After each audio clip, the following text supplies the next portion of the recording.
friends, welcome to my channel. So as I'm a probably Windows 7 का केही important shortcut कीहरूको बारेमा जानकारी दिन गइरहेको छु. So let's see आजका shortcutहरू. Windows 7 का basic keyboard general keyboard shortcutहरू चाहिँ निम्न प्रकार छन्. Okay. म तपाईहरुलाई यहाँ देखाउन गइरहेको छु. च्यानलमा पहिलोचोटि हुनुहुन्छ भने प्लिज च्यानललाई फोन गरेर सब्स्क्राइब गर्नुमाथि सब्स्क्राइब गरिदिनु होला. मेरो भिडियोलाई लाइक पनि गरिदिनु होला. कमेन्टहरु पनि गरिदिनु होला ताकि आगामी दिनहरुमा अलिकति राम्रो भिडियो बनाउन मोटिभेसन भेटोस्. ओके F1 डिस्प्ले हेल्पको लागि F1 कन्ट्रोल C जता पनि कपी युज हुन्छ तपाईहरुलाई थाहै छ.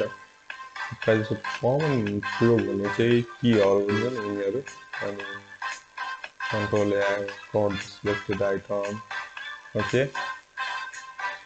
त्यसपछि छन् हाम्रो control V paste the selected item control +Z undo an action okay त्यसपछि अब तपाईहरुले यहाँ हेर्न सक्नुहुन्छ control +Y redo an action delete or control +D delete the selected item and move it to the recycle bin. So अब तपाईहरुले यहाँ हेर्न सक्नुहुन्छ shift delete the selected item without moving it to the recycle bin first.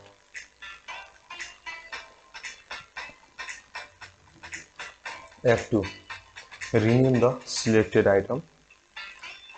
कुनै folder वा फाइललाई चाहिँ renew गर्नलाई चाहिँ हामी चाहिँ F2 प्रेस गर्नुपर्ने हुन्छ. जस्तै म तपाईहरुलाई यहाँ स्क्रिनमा लैजान्छु अनि तपाईहरुलाई देखाउनु म यहाँ न्यू फोल्डर मैले क्रिएट गरे. ओके न्यू फोल्डर अब न्यू फोल्डर यस्तो छ. अब मैले चाहिँ यहाँ सिलेक्ट गरेकै रहेछ है.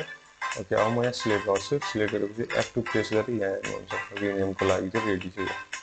Okay so I'm going to campaign.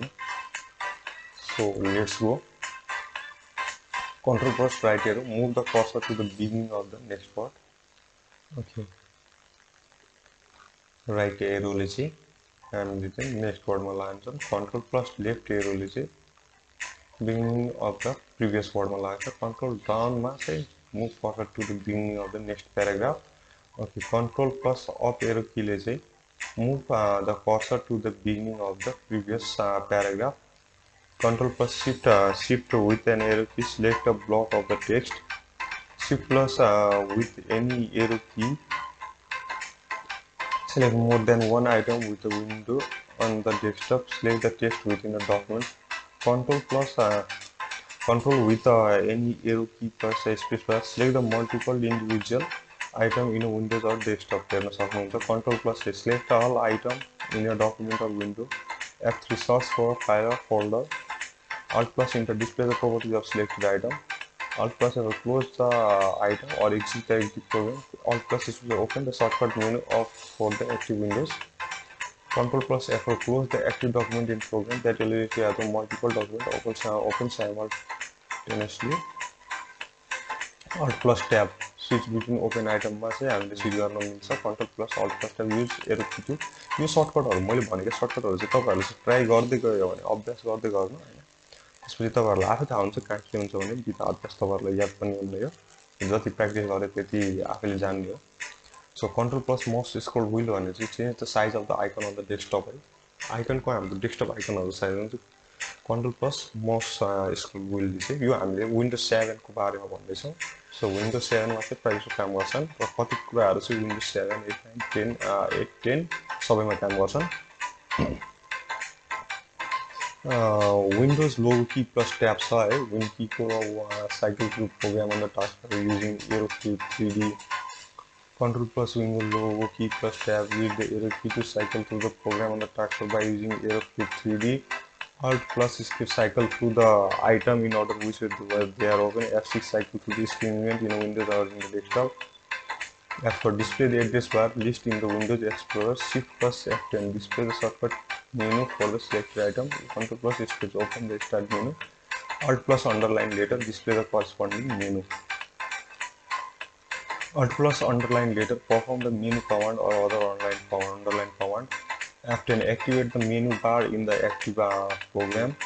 Right arrow open the next menu to the right or open the sub menu. Left arrow open the next menu to the left or close the sub menu. F5 or Control plus R ले पनि refresh हुन्छ है साथै refresh the active window.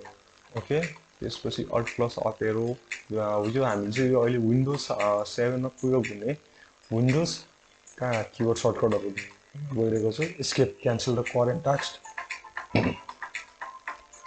Control plus Shift plus Escape open the task manager. Shift when you insert a CD. Prevent the CD from automatically playing.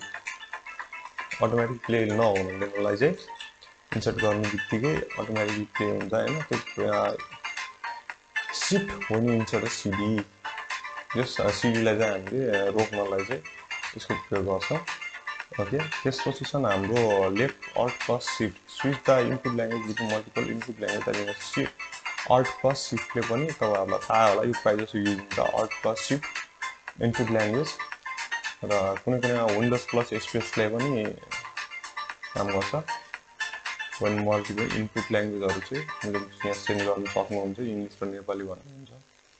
control plus shift switch the keyboard layout when multiple keyboard layout are enabled. Right or left control plus shift change the reading direction of the text in right to left reading language. Okay. Windows logo key open or close the start menu. Windows logo key open or close the start menu. Okay. Windows logo key plus pause display the system properties dialog box. Windows logo key plus display the desktop. Windows logo key plus minimize all windows. Okay. Windows logo key shift plus M restore minimize windows to the desktop. On Windows logo key plus you open computer, right? Windows logo key plus a search for the computer if you are on network. Okay. Windows logo key plus L lock your computer or switch users. Open the run dialog box. Windows logo key plus T cycle through the program on the taskbar. Windows logo key plus number start the program. Into the taskbar in the position indicated by the number. If the program is already running, switch to that program. Shift plus Windows logo key number.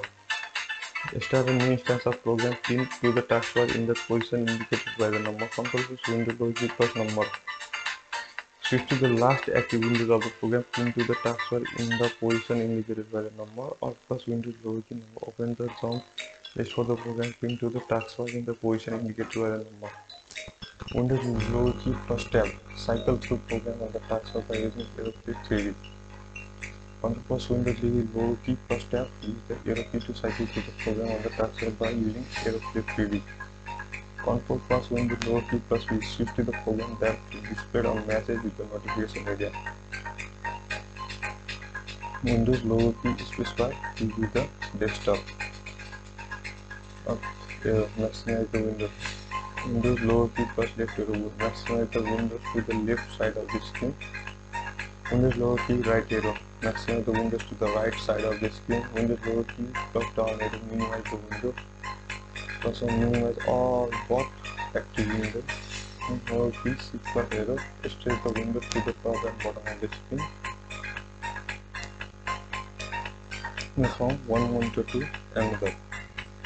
Windows logo key plus P. Choose a presentation display mode. Okay, presentation display mode display the Windows logo plus G. Cycle through the gadget. Okay, gadget the lantern. Windows logo key plus U. Open ease of access center. Ease of access center to high alive. Windows logo key plus X. Open Windows mobility center. Okay friends, thank you for watching this video. Channel like र subscribe गरिदिनु होला ताकि आगामी दिनमा जन हाम्रो र अझै यस्ता टपिकहरु सम्बन्धित भिडियोहरु बनाउन चाहिँ हामीले motivation videos. So thank you for watching. So तपाईहरुले सर्टकटहरु चाहिँ याद गर्नुभन्दा चाहिँ अभ्यास गरेपछि झन् राम्रो. जति प्र्याक्टिस गरे प्र्याक्टिस मेक्स म्यान परफेक्ट जस्तै. सो प्र्याक्टिस गर्नु होला. Thank you.